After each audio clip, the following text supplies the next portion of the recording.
The Anthropocene era is more than just a name. Its evidence is all around us. Recently, I spotted a heron in my backyard and became engrossed with its presence there. Why was this particular bird in my suburban neighbourhood? What had caused it to venture out of its natural habitat and into mine? I did some investigating.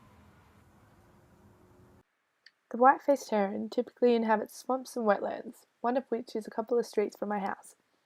There is a river running through it, but the water is stagnant and littered with plastic bottles.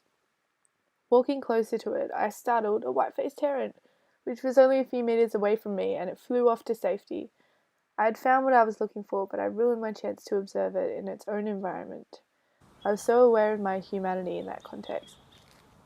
The white-faced heron is one of the most widespread birds in Australia, and its conservation was classified as least concerning.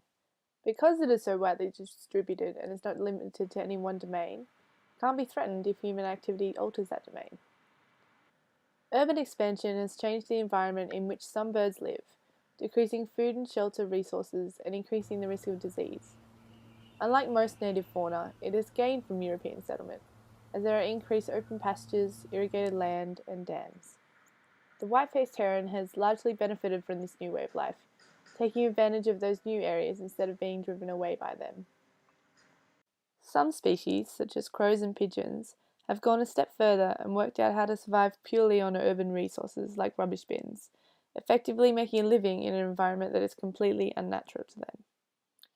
This suggests that the more we urbanize an area without natural aspects, the less bird diversity we will have, and the more our urban areas will come to be dominated by those few species that are hardy, clever, or adaptable enough to thrive. The Earth is entering what has been dubbed the sixth great extinction by scientists. Since 1900, the average rate of species loss is 53 times higher than the normal rate, and this rapid acceleration has repercussions.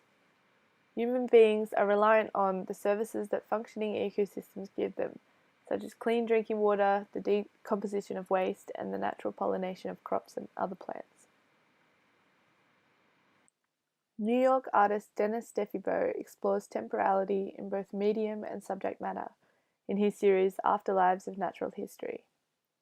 He photographs extinct or critically endangered specimens from natural history museums on film that is no longer produced. When developing, the film has been exposed and then left to oxidize in an unprocessed state. The residual chemicals react with each other, and together with air pollutants erode the surface of the negative over about 12 months, at which point they are scanned to produce these enigmatic portraits.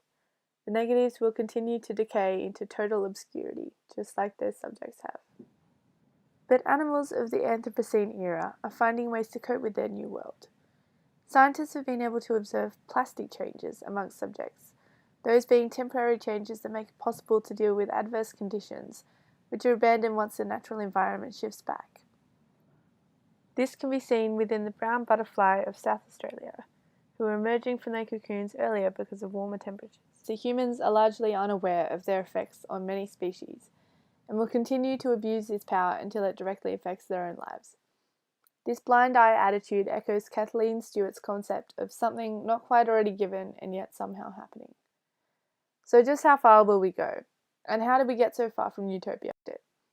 Paul Watson, the founder of Sea Shepherd Conservation Society, explains his utopia. If human beings can learn to live in harmony with all other species and live in accordance with the basic laws of ecology, the law of diversity, the law of interdependence, the law of finite resources, no species has ever survived on the planet living outside of those three basic laws. So if we don't learn to live within the boundaries of those laws, we're not going to survive either. So will humanity be able to do that? I don't really know, At some point, maybe nature will force us into having to make that decision, but I don't see us making it willingly because there's too many temptations. Themes of a dystopian Earth ravaged by mankind are littered through both art and pop culture. Kevin Peterson is a Houston-based painter whose hyper-realistic scenes portray children and animals exploring urban remains. They are the lone survivors in an imagined dystopian future in which the natural world has been depleted by humans. One can't help but draw comparisons between the innocence of the child and the animals that walk by her side, and feel the need to protect them both. Our culpability in contributing to the earth that they will inherit and have to learn to survive in is a heavy burden. Artist Pierre Hue also constructs environments in his practice, using live animals and plants in his dynamic works. The living components highlight the fact that nothing remains static in his work. Both sum of parts, the discrete objects, and the whole, the exhibition itself, constantly shift based on the rhythms expressed in the space.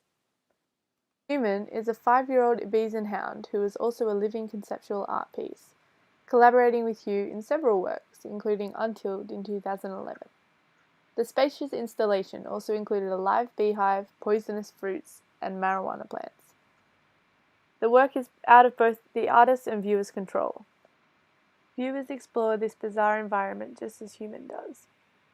Observing Human, you get a glimpse into a world in which nothing is guaranteed, and no beast reigns over another.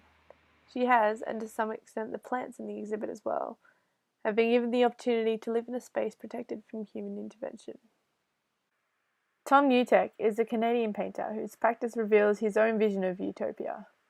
His landscapes, including Nin Mamakendem, are teeming with wildlife, with hundreds of species of birds sharing the same airspace. The works have a deeply nostalgic air, displaying a world devoid of human impact in which the ecosystem is thriving without. These works share the same concern for the fragile future of the ecological systems on Earth, showcasing either a utopian past or dystopian future in order to bring attention to the present. Becoming aware of the atrocities of the Anthropocene is entering that mode of attunement in order to cope with such an era, a mode in which the white-faced heron is already living.